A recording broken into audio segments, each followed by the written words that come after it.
Hello, John Owens here, Principal Business Mentor at John Owens International, and I'd like to welcome you to this episode 5 of the Business Breakthrough video series. And in this episode, I'm going to talk about the 3-hat trick. Well, it should be called the 3-hat trick, but it usually ends up being the 3-hat error. Let's get started, and I'll explain why. Every time a businessman or woman sets up an incorporated business, they immediately take on 3 key roles, which are shareholder, director, and executive. And you may say, so what? But the fact is that quite often they don't realize that they've assumed these 3 key roles, and as a result, they get left undone. And that's got repercussions for the business. Now, the first of these roles is shareholder. As soon as you invest any money in an incorporated business, you become a shareholder. You own shares in this business, and the question you should be asking is, what return is it going to give me on my investment? And if the answer is none or very little, then you should take your money out. At one time I would have said take it out and put it in a bank, but not a good idea now. Maybe take it out and buy some bitcoins or gold. Now, although when you put your money in, you become a shareholder, this will come as a surprise to many people. Shareholders do not own the business or anything in it.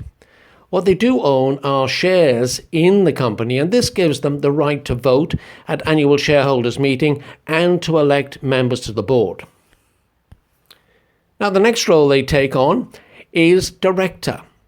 Directors do not run the business, and directors do not own any part of the business. Directors are there to provide what's called governance, which is to ensure that the business is run correctly and meets all of its legal and statutory obligations. And then there's the role of executive. And it is the executives that manage the business on a daily basis.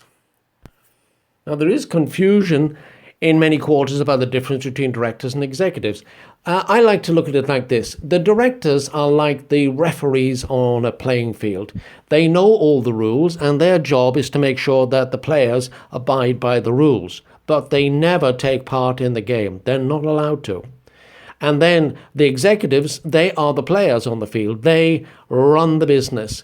But they're responsible for running the business in accordance with the rules. And if they don't, then the directors, the referee, is there to call them to account, and they can send them off the pitch. Now, earlier on, I said that shareholders own nothing. And this is important because some of our clients, we've actually had shareholders say they hold 1/3 stake in the company, believing they own 1/3 of the company, and then believing that everything that's in the company is partly theirs, and coming in and taking things out of the warehouse. Well, this is not called anything else other than theft, because the company is an entirely different legal entity to them. Everything in the limited company belongs to it and cannot be taken without the correct permissions, and shareholders have no rights to these. So be warned. Now, I also said that directors do not run the business. And this, again, I have seen where directors do come in.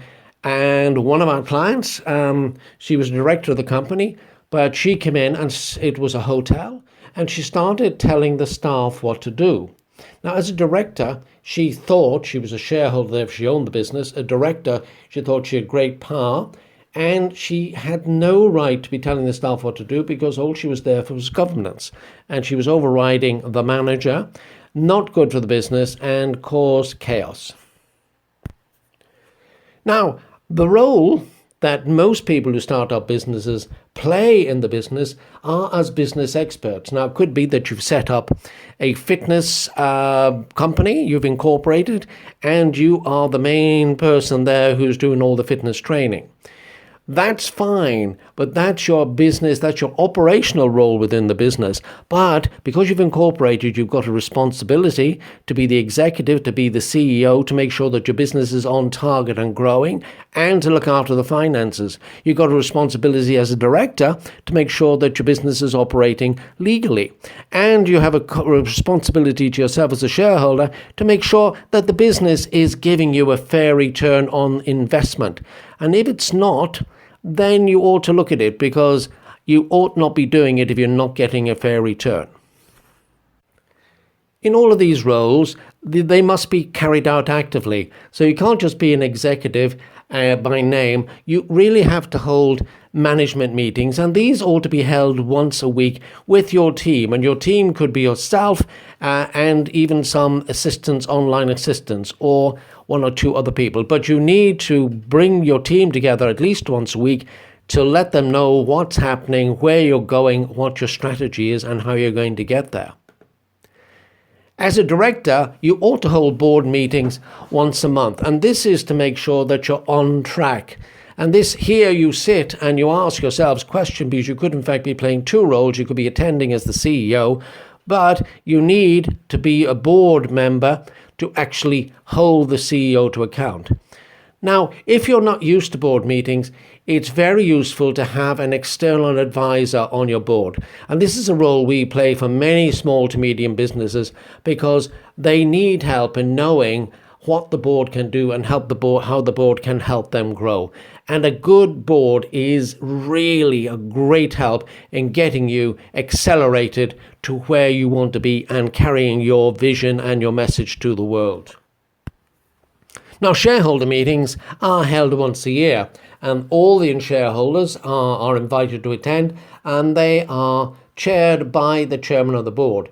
And here, the board answers to the shareholders and says, it says, are you giving us a return on our investment? Now, you're playing many roles, but are you paying yourself? Well, you've got to. As a shareholder, you want a commercial return on the money you've invested into the business, and your business must be returning that to you. As a director, you should be paying yourself director's fees for the tasks that you carried out on behalf of the board. As an executive, you ought to be paying yourself a salary. If you're the CEO, you should pay yourself a salary as a CEO. And then you're the business expert. And as the business expert, you ought to be paying yourself a good commercial rate for what you're doing. You should never forget that the incorporated business is not you. The money in it is not yours. So make sure you pay yourself. That's the only way you can get the money out. And remember, the business is there to serve you. It's there to serve you. And as a vehicle for paying you, but also as a vehicle for carrying your message to the world. But the incorporated business is not you. Pay yourself, pay yourself, pay yourself. Now, early on, I talked about governance, and just to make it clear, I've left a definition in here, so please read that at your leisure. Thank you very much for tuning in and listening. If you need to contact me about anything in this video, or you want to talk to me about how the board advisory role can really help accelerate your business growth, then contact me, john@jo-international.com. If you like the video, please click like below and leave a comment. And if you want to receive the next video in the series straight to your email, fill in the contact box below giving your name and your email. I really look forward to connecting you. Thanks a lot. Bye-bye.